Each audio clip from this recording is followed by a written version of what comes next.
Welcome. So I will be describing the course that I will be teaching online and how I plan on doing that. So after reviewing all of the available options and various methodologies that are available to me, I plan to deliver this course through Blackboard. I find that it is an all-inclusive, one-stop shop that provides all of the necessary components that makes it easier on a student.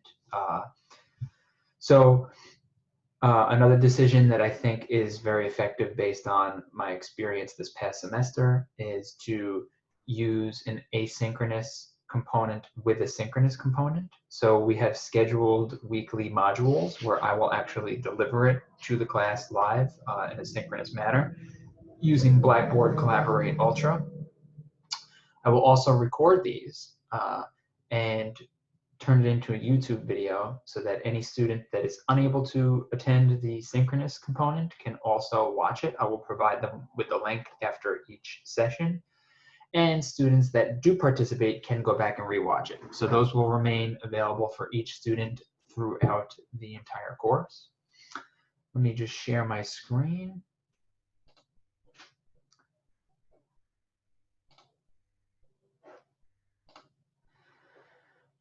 So here is Blackboard. So a few of the features and components that I think are very nice that I will utilize in this course. First is the announcements. So over here we see announcements.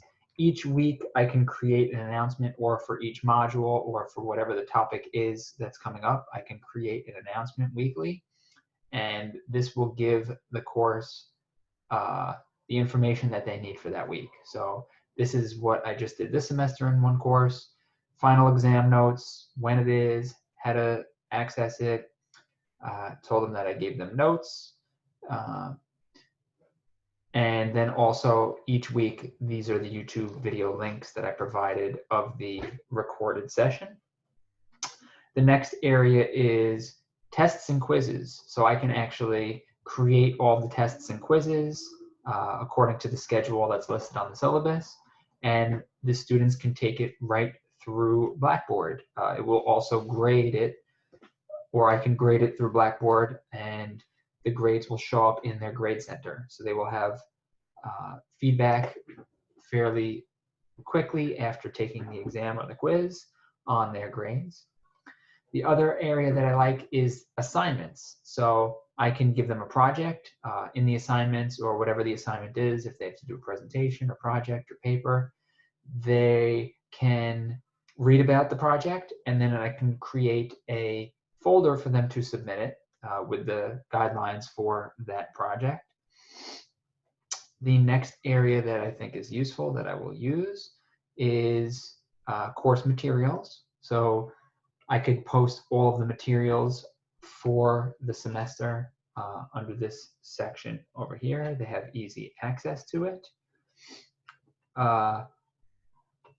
Another nice feature that I can use to provide a means of communication for the students that do not attend the synchronous component is the discussion board. So in the discussion board, I can create specific threads for comments and discussions between the students.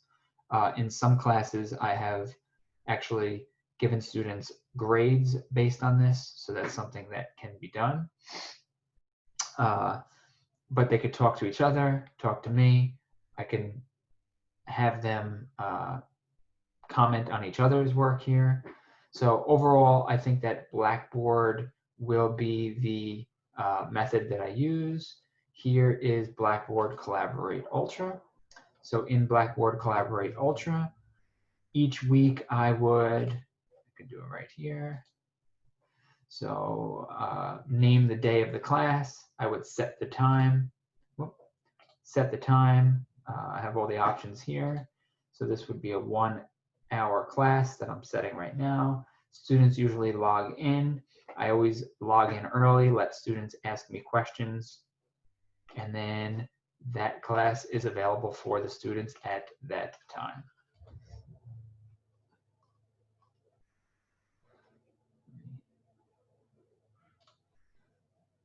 So after using Google Classroom, I found it, while it does seem simple, it's not as user-friendly as I would like.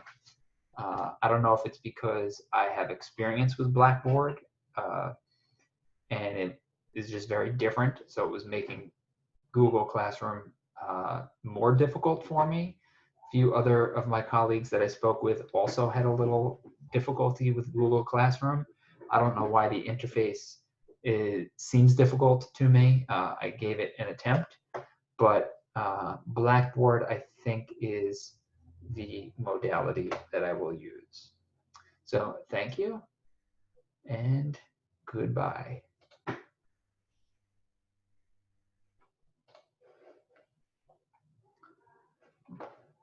Why is this stop not working?